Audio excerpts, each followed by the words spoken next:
United States is dramatically reshaping geopolitical fault lines, first with the capture of Venezuelan President Maduro in what the world is now calling an illegitimate military operation, and now with Trump setting his eyes on Greenland, an autonomous Danish territory long seen as off-limits. Both these moves have sent shockwaves across the world, promoting fierce diplomatic pushback, and has raised urgent questions about Trump's ambitions and the future of geopolitics.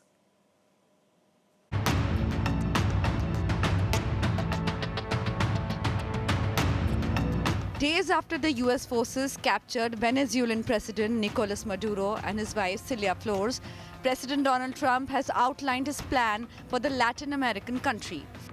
In a social media post, Trump declared that the interim government of Venezuela will be turning over 30 to 50 million barrels of high-quality sanctioned oil to the U.S. This, he claimed, will be sold at market price. The money will be controlled by him, and it will be used to benefit the people of the US and Venezuela. Trump is still basking in the success of the military operation. Addressing House Republicans at the Kennedy Center, he recounted how American forces carried out the mission.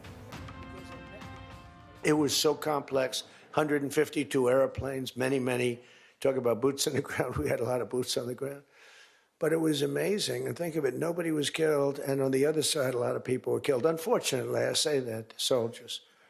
Cubans, mostly Cubans, but many killed. And they knew we were coming, and they were protected, and our guys weren't. You know, our guys are jumping out of helicopters, and you're not protected, and they were. But it was so brilliant. The electricity for almost the entire country was boom, turned on. That's when they knew there was a problem. There was no electricity.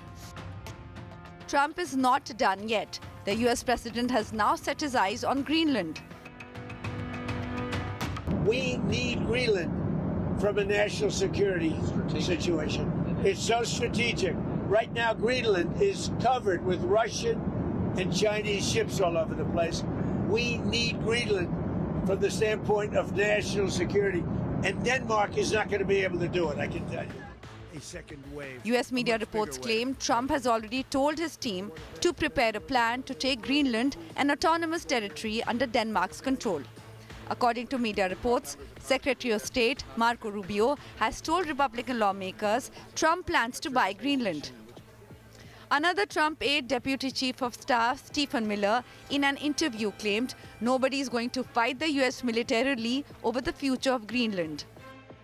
Denmark's Prime Minister Mette Frederiksen has reacted strongly to Trump's administration's plan to take over Greenland, saying a military action will mark the end of NATO.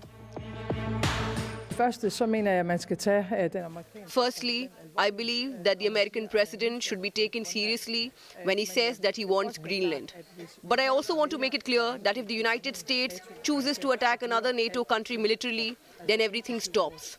That is, including our NATO and thus the security that has been provided since the end of the Second World War. Leaders from the UK, France, Germany, Italy, Poland, Spain and Denmark issued a joint statement insisting that Greenland belongs to its people and only Denmark and Greenland can decide its future. Meanwhile, India has raised concerns over developments in Venezuela and urged nations to prioritize people's interests.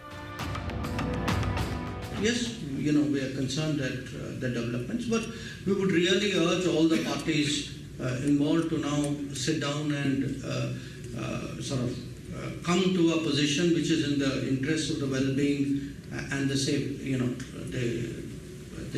of the people of Venezuela. Because at the end of the day, that is our concern. Trump's project to control the Western Hemisphere is being called the Monroe Doctrine, a name inspired by Monroe Doctrine of 1823 that aimed at stopping European colonial powers. This time, the objective, according to Trump supporters, is to check Chinese influence in America's backyard. With Geeta Mohan, Bureau Report, India Today.